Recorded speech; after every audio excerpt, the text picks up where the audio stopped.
And Honorable Mr. Peckford, thank you very much for being here. Thanks for taking your time to spend with us. Thank you very much. I'm very pleased to be here and to explain what is going on in our country right now. Well, we want to hear about it. Could we start, sir, were you sitting there with Mr. Prime Minister Chrétien? How did it happen? Did you all gather in a big room, and did you begin to form what now embodies the Charter of Rights and Freedoms? Did you hand pick certain words together in order to come up with this document? Yes, and it wasn't done in just one room, one day. It was 17 months in the making. So that's what people have to understand. This wasn't a rush job.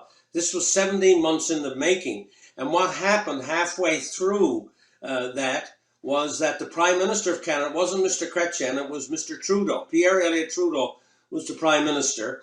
And we got together to try to formulate bringing the Constitution home from London, and at the same time put in a Charter of Rights and Freedoms for every individual in Canada. When Canada was formed in 1867 through the BNA Act, we did not have a written Charter of Rights and Freedoms. So any Canadian going to court to try to protect their rights and freedoms from 1867 to 1981 had to do it just by unwritten British law or custom and convention that had grown up over the years. There was no written Charter of Rights and Freedoms for individuals.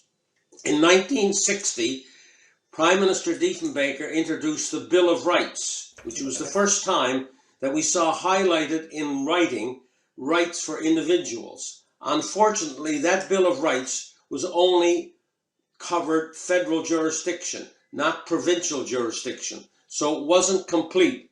And that's why in the early 80s, the First Ministers of Canada got together to try to formulate a Charter of Rights and Freedoms that would apply to every Canadian, from Bonavista to Iqaluit to Tofino to the Niagara Peninsula, taking in every single Canadian.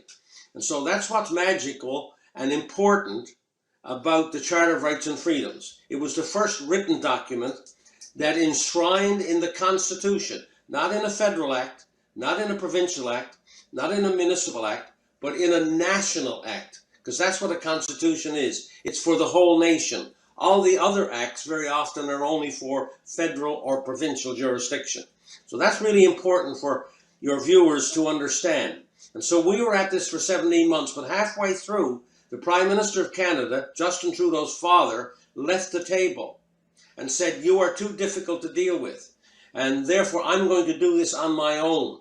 And so he tried to patriate, bring the Constitution home for good, and put a Charter of Rights in place on his own. And he passed a bill in the House of Commons, and he had the support of the majority of people in the House of Commons, and he had the support of the province of Ontario and the province of New Brunswick.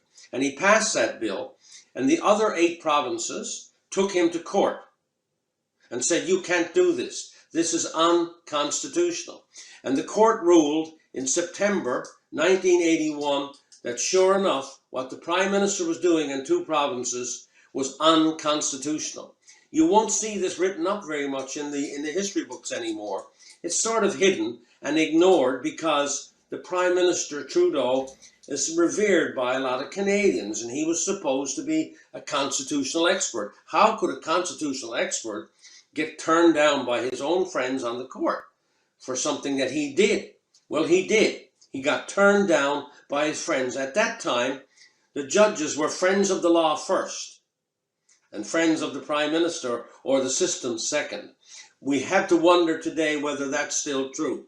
There's a lot of people in Canada who've already said very, very strongly and disappointingly that is our justice system the same as it was in 1981. So he was turned down. What did the court say? They said, what you're trying to do is unconstitutional because the things that you're doing affects all of Canada, all the provinces, not just the federal government.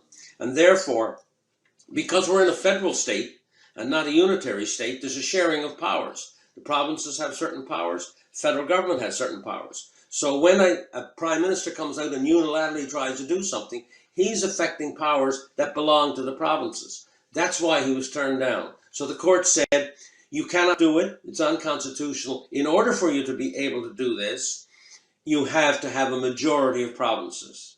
A majority of provinces. They didn't say how many, but they said a majority. So he had to come back to the table again and deal with us who had taken him to court, because he wasn't an emperor. He wasn't a king. He couldn't do whatever he liked. Even under the B&A Act, he had to share his decision-making with the provinces, and the majority had to agree. Otherwise, he had no Charter of Rights or no patriation. So it's not Prime Minister Trudeau's Bill of Rights, Charter of Rights. When you see somebody going around with a parchment paper and you see on it, and it's up in the schools and it's up in some public buildings, the Charter of Rights and Freedoms, and it's signed by Pierre Elliott Trudeau, that's unconstitutional.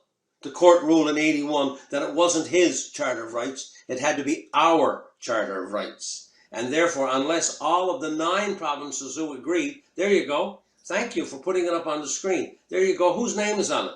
Pierre Elliott Trudeau. That's unconstitutional. You have to have the names of everybody who agreed to that Charter of Rights and Freedoms in 1981, of which there were 9 provinces. The only province that didn't agree with it was Quebec. And so therefore, unless all of the names are on there, that one should be taken off. That should be scratched away. It's not Pierre Elliott Trudeau's Charter of Rights and Freedoms. In any case, we did get a Charter of Rights and Freedoms because he came back to the table, and on November the 5th, as a result of a proposal, by the way, that I presented, that the Newfoundland delegation presented, we broke the impasse. There was 3 final days of the talks after 17 months. November 3rd, 4th, and 5th of 1981. No deal on the 3rd. No deal on the 4th. But overnight on the 4th, I met with a bunch of premiers with a new proposal, which I thought was a good compromise. They agreed with me. Made some changes, and then the next day we presented that, after 9 provinces agreed, to the Prime Minister in an open, a meeting of all the First Ministers. And with some more smaller changes, we got the agreement late in the afternoon of the 5th of November, 1981. In other words, this year is the 40th anniversary of the Charter. In the United States, by the way, won't be pleased to hear, their Charter of Rights, or their Bill of Rights, came in 1791, a written Bill of Rights. We didn't get ours until 1981. So it's only 40 years old. And here we are now, only 40 years in, and we see the governments of Canada abusing this document.